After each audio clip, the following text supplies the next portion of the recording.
आज अश्विन शुद्ध दशमी म्हणजेच दसरा, यालाच विजयादशमी असंही म्हणतात। 3.5 मुहूर्तांपैकी एक अत्यंत शुभ मुहूर्त। कोणतेही नवे काम सुरू करायचे असेल तर ह्याच दिवशी सुरुवात करण्याची परंपरा आहे।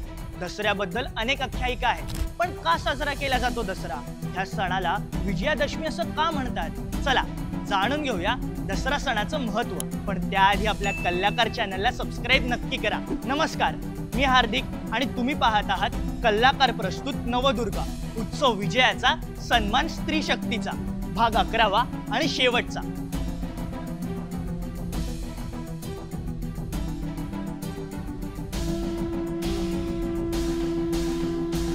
पहिल्या भागात सांगितल्याप्रमाणे देवीने 9 रात्र युद्ध करून महिषासुराचा वध केला होता।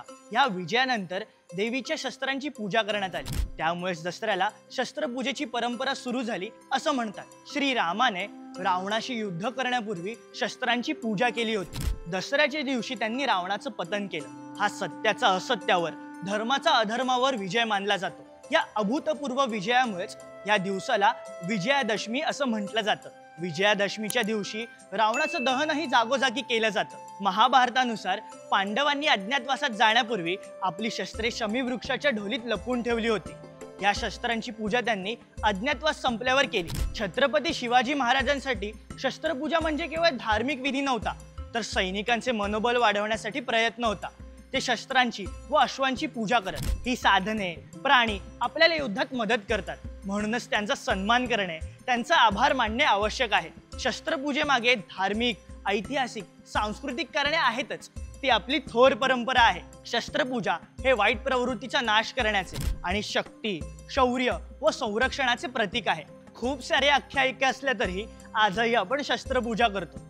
शस्त्रांचे रूप मात्र बदलले आहे। धनुष्य, कुऱ्हाड, भाला, ढाल यांची जागा वह्या, पुस्तके, पेन, लॅपटॉप, कॉम्प्युटर, कॅमेरा अशा बऱ्याच उपकरणांनी घेतली आहे। दसऱ्याच्या दिवशी विजय मुहूर्तावर शस्त्रांची पूजा केली जाते। त्यानंतर त्यांना हळद कुंकू लावून फुले आणि आपट्याची पाने अर्पण केली जातात। चला तर मग या दसऱ्याच्या मुहूर्तावर आपण चांगला संकल्प करूया।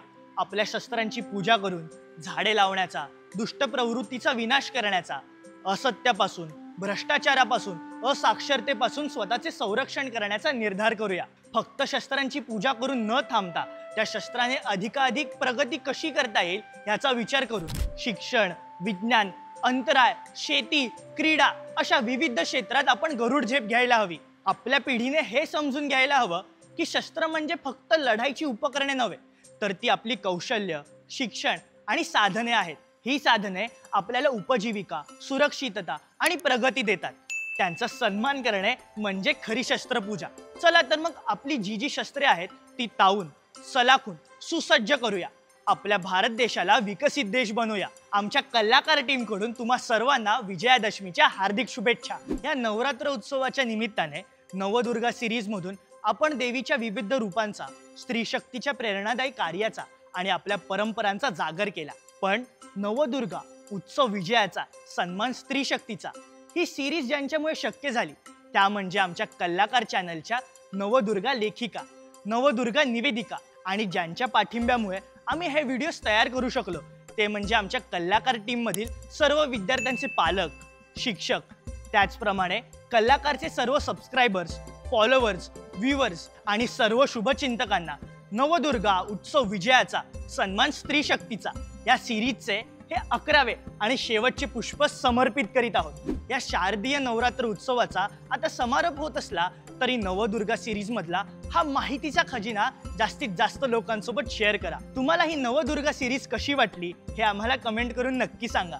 आणि अजूनही तुम्ही आपल्या कल्लाकार चॅनलला सबस्क्राइब केलं नसेल तर लगेचच सबस्क्राइब करा। इंस्टाग्राम, फेसबुक पेजला फॉलो करा, ज्यामुळे अशा नवनवीन संकल्पना आम्ही दरवेळी तुमच्यासाठी घेऊन येत राहू। यासोबतच आमचे कल्लाकार दिनविशेषचे व्हिडिओ सुद्धा नक्की बघा।